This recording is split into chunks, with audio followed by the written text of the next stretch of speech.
what's another interesting one? Bro, this is why I know how to podcast. You have, it's like you said about the toilet thing. You can't just wait until something happens. You have to seed certain ideas so that people think about them. It becomes like an idea that could happen. They consider the what if, what would that imply? Because then it makes it way easier to explain when it does happen. So if you notice, ages ago, I actually seeded as soon as the Vladi drama happened, I already was like, wait a minute. I'm sorry, I'm going to say it for the millionth time. He is not French. The second you have a drama in one of those teams, you might be on the way out, unless you're really good at the game. So the second he had that, I was already like, oh, is this going to be a problem? Because he was one of their most important players. The moment he wrote into that Twitch chat, that thing about the fans, I'm sorry, Marto, I knew he was Donzo. He would have to play like prime caps at that point in time. And he did not.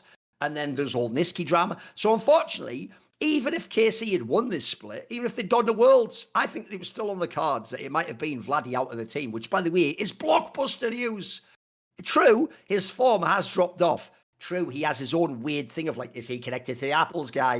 Is that something that's going to be involved? Yeah, that's a drama for any other team to deal with. But I can tell you, Yamato, one thing I've learned from sports and esports is when you have certain talents, you have to be really careful that you've tried everything before you let them go, because the worst thing you can ever do is you let them go, someone else gets them, and then suddenly they're fucking sick again in the game. And even worse, in this analogy, right?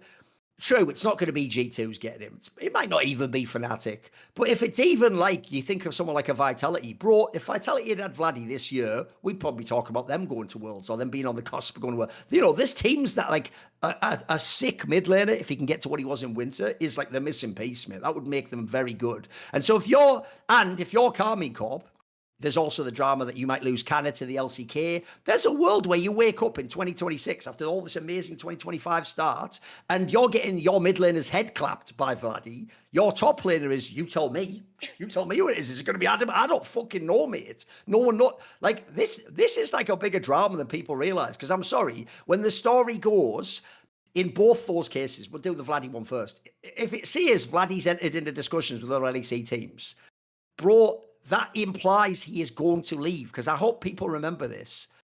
That's not the way the contract system works in League of Legends. The global database, the logic is you have to wait until after Worlds when the off-season begins to just contact people. If he's talking to other teams, that means KC has allowed him to. That's essentially a signal that, look, unless we don't get anything in the off-season, you can go. You can find your next team and we'll replace you.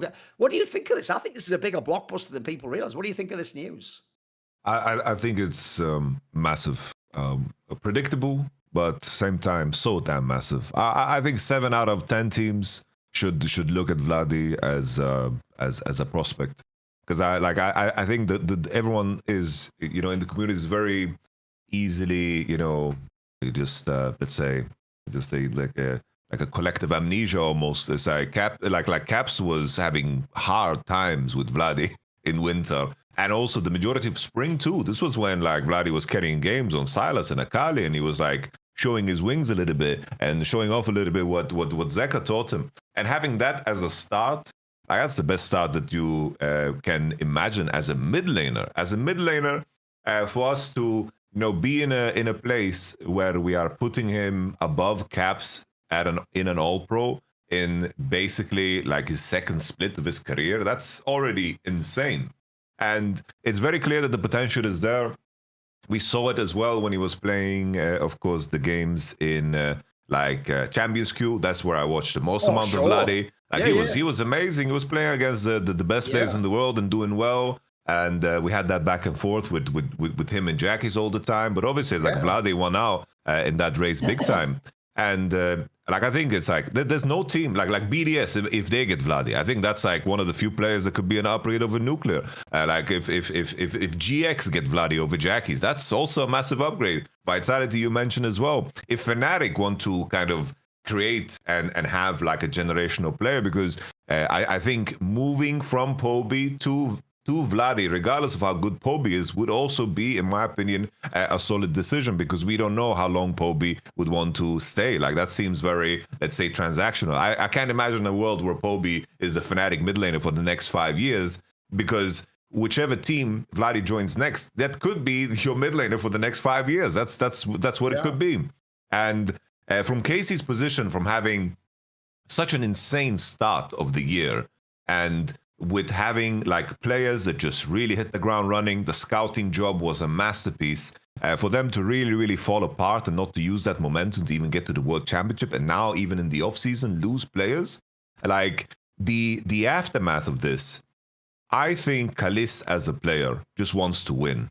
I think that if he thinks at the end of 2026, if G2 have showed enough signals that he can join G2, I think that he will drop the whole KC blue wall thing instantly. I think he just wants to win. He wants to win. He showcases that in how he works. Yeah. All his teammates tell me the same. I've shared the story so many times that when he joined the LFL team, when they were playing in Masters, he was flaming Cabo, he's flaming Saken. They're like, why are you not playing solo queue? Like, what are you doing? Like he's just a 17-year-old that just came in, and then they raged, of course, the age, so he couldn't play in the LEC. So this is a person that wants to win. So if the aftermath is that moving into 2026, they don't build a competitive enough roster to satisfy Caliste, there's a world where they lose Caliste. And that could be like the really, really far in the future conversation. Because G2 really, really want Caliste because they're viewing Caliste through the same lens as I would view Vladi in a different team. Oh. This is a player that over the long term, this is a person that you can invest in and also shape. And it's just a question of how much do you believe in your coaching staff? Because now, looking at KC, like the reflection of them, it's like now the inexperience in the coaching staff, they had apples and so forth. It's like, it's just a fucking terrible look. Like, what was the work environment to really sabotage a player like Vladi, which just means that there is so much untapped potential, which was even, it's not like, oh, he could be. No, he was.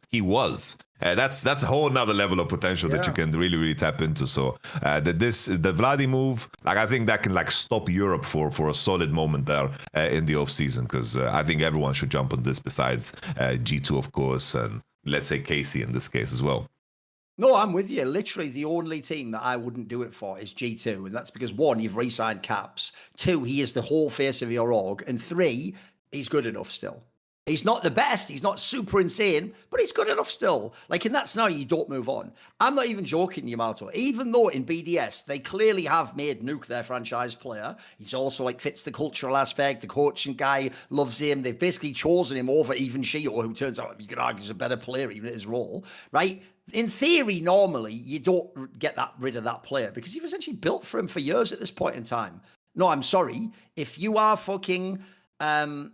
if you are BDS, you put in the offer too. It doesn't matter if you will keep Nuke if you don't get him. You still put the offer in because that's how GMing works. Like, I'm agree with you. Every other team should at least be inquiring. You don't have to necessarily make an offer, but you should at least do things. That you should at least have a call with him. You should at least ask him things like, what's going on? What's going on with you in that team? Why were you having problems this summer? What was going on with the guy? By the way, if in the background there's any sound, mute yourself, producer, because I think I heard something come through your mic for a second there. Anyway, so yeah, basically...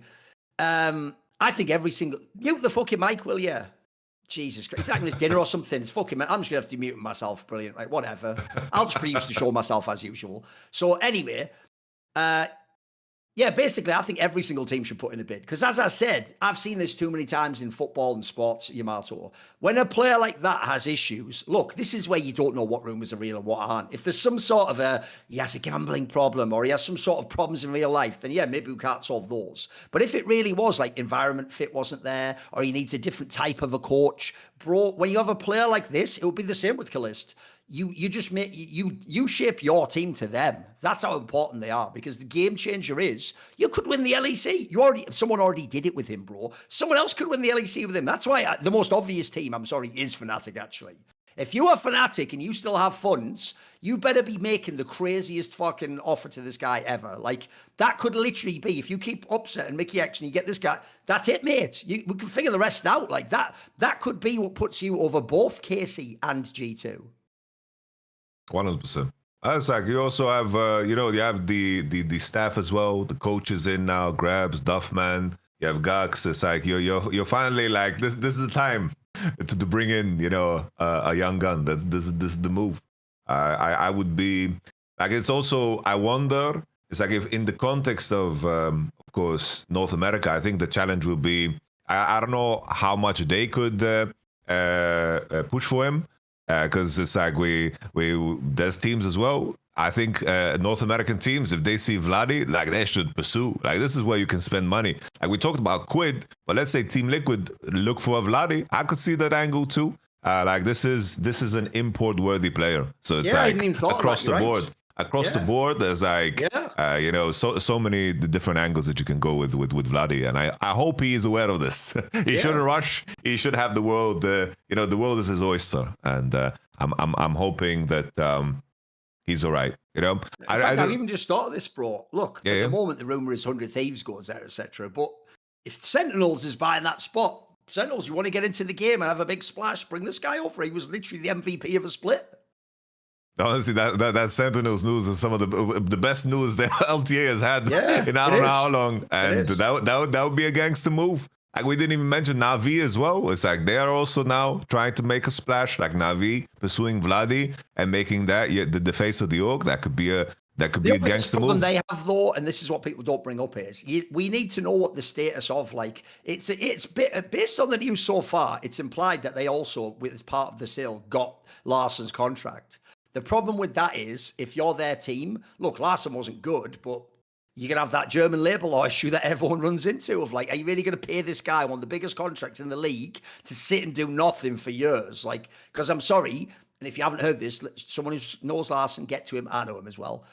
By the way, if you haven't ever invoked that, if you play your cards right as a pro player, you get all your salary. You get the whole fucking thing. Because the way the German labor laws work, like, you didn't choose to be benched. They chose to do that to you. And all you do is you say to them, I'll do everything on my part of the contract. Even if I have to turn up and do a VOD review, I have to turn up and do a report, I have to play for the account. It doesn't matter, mate. You do it all, and you get your lawyer and you say, I'm never accepted a buyout, and that you just get the whole fucking contract. Or if you're kind to them, or maybe actually you just want to sit on the bench for a year and a half, maybe you want to go and play in an ERL or another team, then what you do is you have the leverage, you make an offer to the team. You say to the team through a lawyer or agent, I'm willing to actually cut this contract. I know I've got like 2 years left, but I'll tell you what, I'll take basically, give me like a next year's pay, and then I'll cut the contract after 1 year, and we'll make an agreement. It only lasts until then. Or you can just buy me out right now. You pay me an offer, make me an offer. In this case, it's probably have to be a few 100,000, and we can sign a paper and it ends today. I'm not on your team. You're not my team anymore. It's just a cost of money. By the way, you're going to pay more than this anyway. That's what you're basically telling them and banking on. So no, that's the only reason I haven't put Na'Vi in the mix. But I agree. If they want to make a big splash, they want to spend money, this is a great angle to go with. What do you think of the other one though? Because I actually think the most underrated one. This is another thing I was seeding people with all year. People haven't thought this one through. When you play as well as Canna did the whole year, it's only basically at the end he shit the bed, sadly. And so people are just going to remember that Oscar, and they're going to forget that. I'm not joking. He might have just been the best player in the LEC this year. Like, this guy was fucking insane. And we're not talking about just the best. All the memes, you all know them all. He doesn't know English. The joke is he does, but when he plays Jace, you would think that was the LCK pro. You would think that was an LPL top laner. These motherfuckers can't do that in the West. Like, this guy had the Ambessa whip for the motherfuckers did. This guy had the Rumble when no one else in the West did. Right? The obvious thing to me after this run is not, awesome, you're going to be in Carmine Corp for the next 5 years. I just thought to myself, bro, they've got to be LCK teams. Surely, like, you know, surely some of them are, surely Katie Ross is watching this and just going, wait a minute, why don't we just bring this guy back? Like, wouldn't he be better? So the rumor goes that he has offers from the LCK. What do you think? Should he go? Would you like to see him go? Would you like to see him stay? Where are you at on Canna? If I was in his shoes, I would go straight up. Like I think that like the moment he won the winter split, I was already thinking, it's like, damn, it's like, is this a player that is gonna return to T1? Thorin managed to have like some crazy series, a wonderful MSI. We'll see how he does at Worlds, but that was also like, I was already like thinking about that angle. It's like Canna going back to the LCK. I think that he's gotten exactly what he's wanted. He wanted the redemption, and he wanted to find a pathway back, just to float the idea. Like, imagine a world where KT improve by getting Canna. That's already like massive. That would be insane. And they add, let's say, a Pace there, and then suddenly BDD isn't as elo held, you know, as you might think. You know, that sounds like a great roster. Maybe they can grab a little Lehens from Nongshim, and suddenly we have a roster that is absolutely tremendous. That is a roster that can compete and do great things. I think from Canna's position, I think that the LCK is the region to be in, because the money It's like in the past, the argument was money, but that has dried up in a lot of cases. In the LCK, I think KT Roster can easily compete.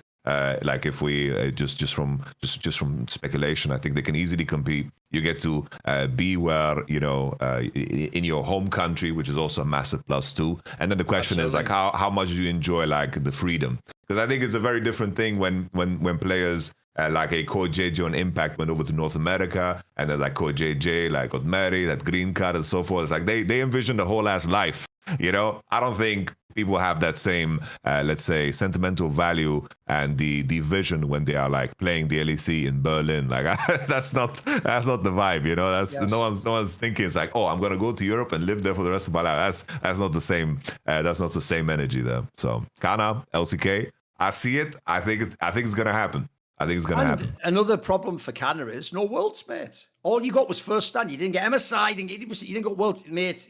If I'm in the West, it's because it's the easier route to fucking worlds and shit like that, and to get my profile up. And also, as you say, I've always made this point, but people always missed it. We're lucky in Europe we didn't need imports, because back in the day, not only was the money more in the LCS, but you get to go to LA where there is Koreatown. I believe people say that like that Korea has like LA has like the second most amount of like Korean immigrants of any place in the world, aside obviously Korea has the number one amount of Koreans, obviously. Like that's a crazy amount. There's nothing like that in Berlin. You have Korean restaurants. By the way, when you go there, half the people there aren't even going to be Korean eating the food. It's going to be German people. Like that's going to it's not the same. There's not the same lifestyle. And then also people might not realize this. LEC being all drizzly and shit like that, that's also a bummer if you're fucking Korean, mate. Korea, people don't know this. It has the extremes. In winter, it's really cold and you get snow and ice. But in summer, it's sweltering hot. Like, bro, I bet LCS is way more for their cup of tea. In LA, that sort of vibe, of course, is way better. And then finally, for me, there's the whole angle that no matter what they say, because in interviews, they're actually generally quite polite and gracious Koreans when they're talking to Westerners in English. I don't care what they say. They all want to be in the LCK. By the way, they all want to play for T1 or, as you say, a KT or like a legacy brand. That's the dream, because that represents like the height of their dream when they started as a pro. Even the LPL, I'm sorry, there are certain people, and there are quite unusual cats, you'll notice, the Doinbees, the rookies, who seem like they are just going to stay out there forever, and they never even hint they want to come back. That's rare, mate. Most of them, it's why I wasn't surprised by that part of the off-season drama like a year ago was the idea that Scout was trying to finagle his way back to the LCK. Ultimately, they all want that big call-up, and they all want to be on the biggest teams playing the main role. That's just the nature of the business, unfortunately. And Koreans also are a people who, they are mega hooked into Korean culture. That, like you said about like Summit, it's true. One of the things I could totally see this guy doing is I bet he does keep up on the K-dramas, and I bet he has his cacao that he messages all his friends on, because they are so hooked into that. I think it's really hard for them to go and live in other countries and be away from all that, and then have like European culture, especially gaming culture, is so different, and the people around are so different. Also, lastly, the classic one that will always be a bomber if you're a Korean who has a good work ethic is you're going to meet so few Westerns that have that work ethic. I've heard stories, bro, I won't say the names, of Koreans that went to the West, and after like sometimes not even a split, they just phoned it in and didn't give a shit anymore. And the reason why was because they got bored of finishing scrims, loading up solo queue, and seeing everyone else putting backpacks on and going off, or like opening a fucking chat, talking to their girlfriend for 3 hours, and they're just thinking like, I thought we were trying to be world champions. Remember when we all say that in interviews, I'd like to win worlds, that means like some fucking pipe dream. Even the Korean that you think sucks, who plays in the LGL, has the crazy Korean work ethic, which I have mad admiration for, of like, if I try hard enough, it's like Rocky, somehow I'll just get to the top, it'll just happen for me. Like, it's fucked up, but I'll tell you what, it's why the ones that make it are the fucking greatest of all time. They have this incredible mindset. You could compare it to the Dagestani wrestlers if you want a UFC example. I'll bet there's loads of them grinding crazy hours that we've never heard of, Yamato. We'll never even see him in the UFC. But that guy, to him, the difference between him and fucking Islam is that much, isn't it? He just thinks, if I do what he does, I could get there. So, unfortunately, I think this is another deal that's going to happen. I think they're going to lose both players, personally, Yamato. I think the worst thing is you're going to lose Vladi to another competitor, or you're going to make a competitor by losing him. And then I think once you lose Canna, there's two angles. One, your team is in such a hard spot. Like, notice there's no rumors about who they will sign. Who the fuck knows who Casey's getting to the door? You had the roster. Now all you've got is Caliste and a bit of Yike. Like, because I'm sorry, I don't care what you tell me about Tiger, but he's not a crazy attraction for big star players. And then you nailed it, mate. right now, the fact that they're French and they've built it like as if fucking Caliste is their son, people think he's just going to have to be there his whole life, mate. Look, I do think he will get the Trent Alexander-Arnold treatment from Liverpool. He'll get hated by KC fans if he leaves. But mate, if I'm losing and I'm a guy like him, I have to make that choice. I can stay and be loyal for a while, but there's another thing, by the way. There's also where you have to rebuild. If you don't rebuild around him next year, I'd tell him to leave. Yeah, go elsewhere, mate. If you can be the whichever team you want, maybe in a year or two, Hans Sammer's not that good. Maybe he contract ends, whatever it might be. This guy's so young, and and the difference is, unlike Vladi, mate, this guy has no fucking drama around him right now. He's never had any reason to question him. If Caliste was available, I think that would be, again, like 9 teams submit a proposal and some LTA. Everyone should. These players are gold. Oh, yeah. I just that we heard the rumor. The additional layer of the rumor is that they've involved Caliste in the whole scouting process, and he gets to select the players. As a KC, they know as well. It's like if Caliste is not happy at the end of the year, you might be just screwed. You bought yourself a lot of time, which is really, really good, of course. And there was also conversation that KC had a very, very revenue-wise 2025. They made a shit ton of money, which means like the early years where they had to pay for the spot and so forth. They had to go for a more budget direction, but maybe this is a year where they're going to, spend a little bit more, because it's like if you want to keep someone like Caliste, maybe this is a scenario where you pounce on someone like Inspire that has a contract that is expiring, because that's a person that you should be spending a shit ton of money for, and that's how you secure Caliste for the future. You get someone like Inspired. There's a lot of moving pieces, and maybe if you can get it, if you get Inspire and Whippo into the squad, maybe that's the move. But it would be funny to see Whippo in a KC jersey. That would be a storm on a weekly basis. Listen, I wouldn't say this about many people, but if there's anyone deserves those fans scrutinising everything he does, it's you, Big Whip. It's you, homie. It's you, the guy who likes to call people out. Tell you what, let's have those fans monitor your game with a fucking magnifying glass every single time. Let's see if you ever say, let's see if you ever say anything stupid on stream. Imagine that, eh? So, okay, obviously, the thing about Caliste is he's him. But you know what? There are some more hymns out there, Yamato. That's definitely a lot of hymns out there. Who said he was? It was good, Wasn't bad. There's a lot of hymns out there, and in a lot of cases, a lot of hymns, they're defined by, what's going on their head. Hair loss isn't just about hair. It's about how you feel when you look in the mirror. Hymns, the sponsored segment here, I hope it was obvious, helps you take back that confidence with access to simple, personalized care that fits, of course, your life. Hims offers convenient access to a range of prescription hair loss treatments with ingredients that, of course, work, including chews, oral medications, serums, and sprays, whatever you kind of want. It's doctor-trusted, clinically proven ingredients like finasteride and minoxidil, the classics, that, of course, can stop further hair loss and regrow hair in as little as 3 to 6 months. You shouldn't, of course, have to go out of your way to just feel like yourself. I think confidence is something that just goes such a long way, because it's just a question of how you interact with every aspect of your life, whether it's your job or your social interactions. Your self-belief comes from so many aspects, and if that's something that you can actually change, then why not go for it? Hims brings the expert care straight to you with 100% online access to personalized treatment. You don't have to go out to some specific angle. No hidden fees, no surprise costs, just real personalized care on your schedule. Think of Hims as your digital front door that gets you back to your old self, just with a simple 100% online access that I mentioned to trusted treatment for real health concerns, all in one place. So, for simple online access, as I mentioned, to personalized and affordable care for hair loss, ED, weight loss, and more, visit hims.com/LFN. That's hims.com/LFN for your free online visit. I repeat it again, hims.com/LFN. Of course, individual results may vary based on studies of topical and oral minoxidil and finasteride. Featured products include compounded drug products, which the FDA does not approve or verify for safety, effectiveness, or quality. Prescription required. See website for full details, restrictions, and important safety information. it felt good to do that little, the little text at the bottom. I felt very American.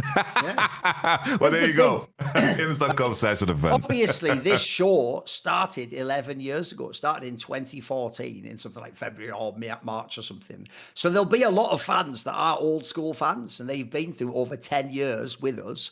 And so, look, I can't give you back the hair that you had when this show began, if you're one of the older listeners. Also, if you've been playing solo queue, tearing your hair out, malding, I can't give you it back. But maybe Hims can. Check it out. Terms of conditions apply. Does not cover responsibility. Exactly. I know what you mean. By the way, that is one of the things about America that to Europeans will always be so jarring. So people don't know, in Europe, we don't have pharmaceutical commercials. Like, we have things like, just like a fucking thing, a lozenge for your throat, or like the most basic, like, I have indigestion, so nothing crazy. But when you go to America and they do those big ads, and then you're watching it, and the ad, remember, is always like a utopia, isn't it? Like playing with children, like kissing your wife again, getting the passion going again, a guy like slicks his hair back, who's 40s, puts on a leather jacket, midlife crisis, and then at the end, it just goes like, warning, may turn you into Wolverine from the Weapon X facility. And like, what the fuck? Holy shit! But in America, they're programmed that their brain like doesn't hear that part. That part like just doesn't come in through somehow. Because something about the voice, I know what you mean. Something about the voice makes it almost like soothing, even though they're telling you like sometimes wild shit. In case of Hims though, just listen, it wasn't that big a deal, was it? Right? Okay, let's go on. Because speaking just as a final detail, because it's like. Me and my brother, we are in our hair keeping journey, and I am doing a lot better than him, but I'm starting early, because it's also good if you start to keep and maintain. It's like I'm starting on finasteride, minoxidil. It's like just to get it out there. There's no shame. You gotta hold on to what you got, because it's like my brother did the whole Turkey trip. I would never in my life want to do that, Like he went out to Turkey, and it's like the whole visual and like not being able to itch your scalp and all that. Never in my life. So I'm starting early because I want to turn into a silver fox, later on. I want to be in Ocean's 14, I want to be there in the casinos. I don't want to hit on everyone because I don't need the product. Mate, the thing I've already got the grey that's coming through in the beard, but I don't lose any hair. I've got the win. And what people don't realise is, you might think it looks bad because it shows I'm aging. Bro, when it all goes grey, it's going to look straight fire. I'm going to have some fucking like Gandalf shit going on when he comes back as Gandalf the White Mate. I'm going to have fucking, whatever, is it Pai Mei from fucking... remember that guy in fucking, what was it, Kill Bill? Remember that like Kung Fu Master Pai Mei? Like, that'd be me when I do a fucking video eviscerating someone on Twitter. You have to understand, boys. That's how I am. It's okay. Well, also, some people use it for the beard too to grow it. There's angles you can do, bro. There's also angles. I won't say where he went, but actually, if you have a look at another one of the people on the Four Horsemen, has had some kind of a treatment. If you have a look, let's just say he's got a hairline he didn't have not that long ago. So you can look into that yourself. I don't know how much he wants to say. Look, I'm sure he's not hiding. It's obvious, isn't it? But you figure out what's going on there. Spoil it, it's not me. And I won't say who it is. Which of the other two is it? You guess. Which mystery man is it? See more cool, funny, interesting clips based on topics from my content? Well, subscribe to this channel then, or, be a pleb and don't.